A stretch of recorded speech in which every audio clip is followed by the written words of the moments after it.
The human is still asleep. Why are they so fragile? Although, to be fair, I ran them around the city and then fed on them afterward. I'm being unfair. Wait, why do I care? They're human. They're just food, right? What is happening to me? Ever since I drank from them, I've acted out of character so many times. I'm being nice to people, even my thralls around the manor. Ugh. At least them being asleep for the whole 24 hours gave me time to speak with the older vampires. Can't believe a few of them just laughed and said I was going soft. Thankfully, at least Lady Fairchild took the matter seriously. Apparently, my situation isn't wholly unique. A human whose blood affects a vampire's entire being. Their body, their emotions, everything. I'm inclined to agree with her that it's rather fascinating as a concept. It was an unpleasant feeling after I bit into them, just overwhelming. Instead of a mild warmth in my belly, it was an inferno. And over a day later, I can still feel it. And now I have to explain all of this and more to the human when they wake up. Wonder when they... Yes, what is it, my servant? Have they? At last! I was starting to worry I'd somehow damaged the human's mind when I controlled them earlier. And now that I think about it, they were surprisingly okay with it. Do they like vampires or something? Thank you, and could you ask Caroline to make her rose petal tea and bring it to the human's room, please? That'll be all. You're dismissed.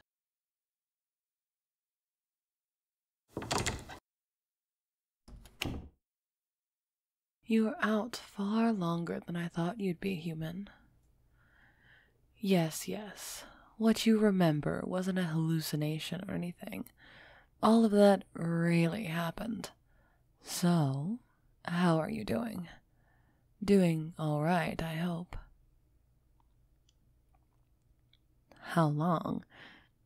About 28 hours. I think the mix of you running around for so long, plus the feeding and my magic really took a toll on you. The bite mark I gave you is already gone, thankfully, and I'm aware you're probably starving right now. The servants are working on something for you now. Thank you? Oh, no problem. It feels weird to be thanked by a human. It's not that, just the words. Thank you are very rare to hear, more so from non-vampires, given normally it's begging for mercy or cries of terror when it comes to you humans. Now, to get back on track, while we wait for the servant to finish getting you something to eat, let's have the chat I promised we'd have when you woke up. There are a lot of questions to answer, plus the ones you likely have yourself. Where to even start? Why I spared you. Decent enough starting point, I suppose. What should have happened after I fed on you was that I'd simply erase the memories of meeting me.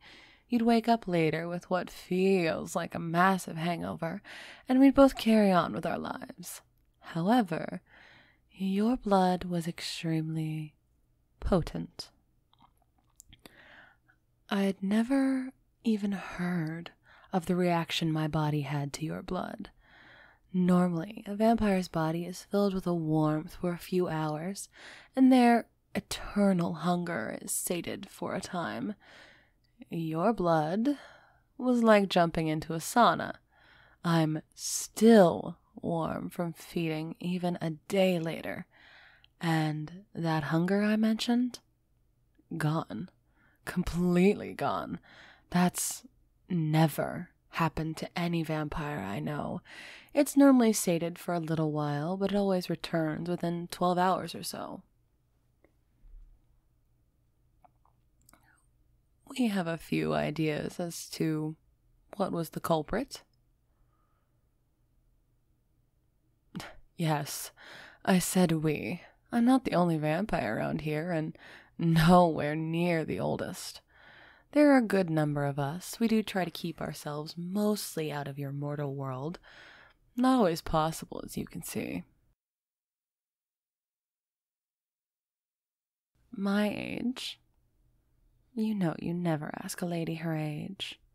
But I'll tell you anyway. 183. As a vampire, anyway. Counting my human years, I'm 210. I'll let you ask about me in a minute. Let's go back to the original topic. So, where was I? Oh, yes. I spared you because what your blood did to me was severely abnormal. If this is something that could affect my kind as a whole, I need to know. So I asked around the much older and more traveled vampires about it while you slept. Most just laughed at me. But one did take it seriously, and she told me of this thing called a vampire's diamond. Though not the actual name, your human languages don't really have an equivalent, and that's the closest we could get. A vampire's diamond isn't so much a gem, it's a person. One whose blood erases our cursed hunger for an extended period of time, which then lets parts of our old selves come back up to the surface. No, not really.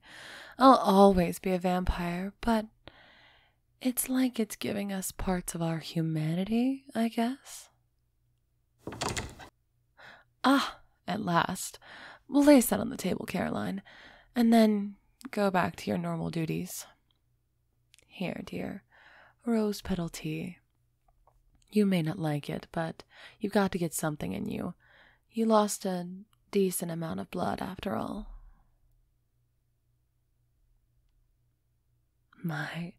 I'm glad you like it. And yes, I've noticed how I'm acting. Far nicer than most of you humans would think in terms of a vampire.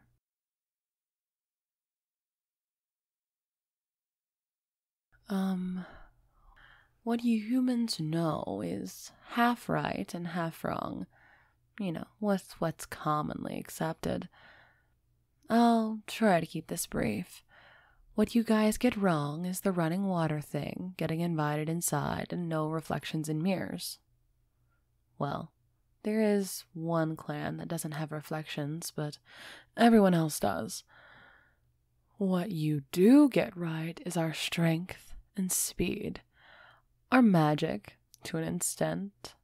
The fact that sunlight will kill us, not instantly, but prolonged exposure will reduce us to nothing. Holy water, the proper stuff anyway, hurts like hell. Wooden stakes only do a thing if they hit our hearts. But even then, it's just paralysis. Everything else varies per clan, and that takes hours to explain. No, we aren't really meant to tell you all of that, but you are a part of this world of darkness now. Sadly, the only way out is death. I'd personally like to keep you alive because, more often than not, once you humans see our blood-red eyes, it's your time to die. What?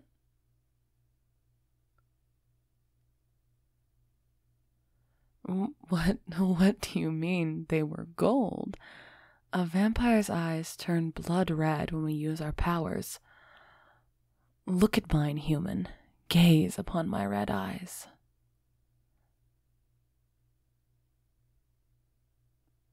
still golden. What? How? A mirror. I need a mirror. I don't believe you.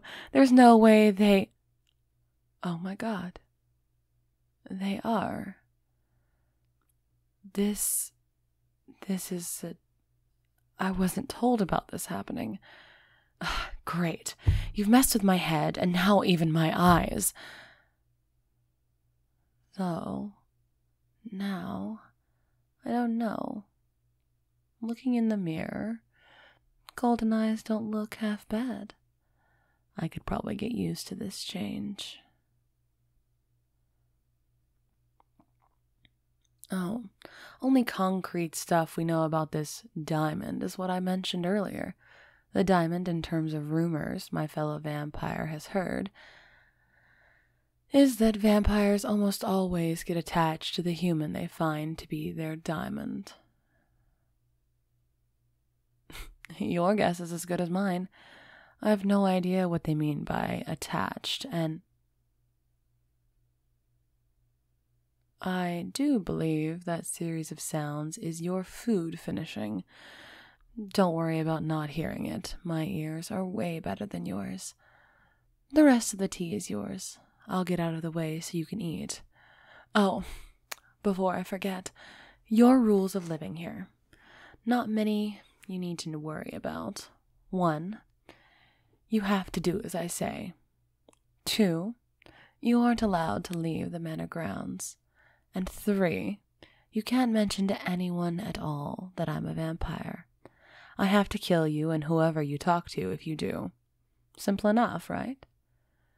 And if you needed more encouragement for the last rule, you should know that you have the same enemies as me now. Vampire hunters don't often care for the thralls of a vampire because they wouldn't be able to tell the difference between my servants and you. So please behave yourself. I'd rather not lose my little diamond to those idiots. What was that look for? Yes, I called you Diamond. I figured you'd prefer a more friendly-sounding nickname rather than just getting called human all the time. Does this make us friends? I guess. I wouldn't be opposed to the thought. Having someone not controlled to talk to would be a pleasant change of pace here, admittedly. The servants aren't very talkative. Friends with a human? Sure, why not? Let's give it a try, if you're fine being around a vampire. I wasn't expecting you to actually say yes. Are you into vampires or something? This gets more and more bizarre. I suppose that's true. If I wanted you dead, you would be already. You're starting to fascinate me, my little diamond. Whether that's a good thing or not, we'll find out together, I suppose. But, for now, please focus on getting your strength back. I will need to feed on you at some point later. Of course I need to bite you again. Your blood will not stay in my system forever, my little diamond. Alright, this nickname I already like. I'm sticking with it whether you want me to or not. But yes, we learn more. We need to keep some of your blood in my body. I'll get out of your hair now. Ring the bell if you need one of the servants. Use the whistle next to the bell, however, if you need me. Emergencies only. Now, do get your rest after you've eaten. You need to replenish yourself after all. Come find me later. Okay? We'll talk more when you have your energy back. Have a pleasant dinner and a good night, my little diamond.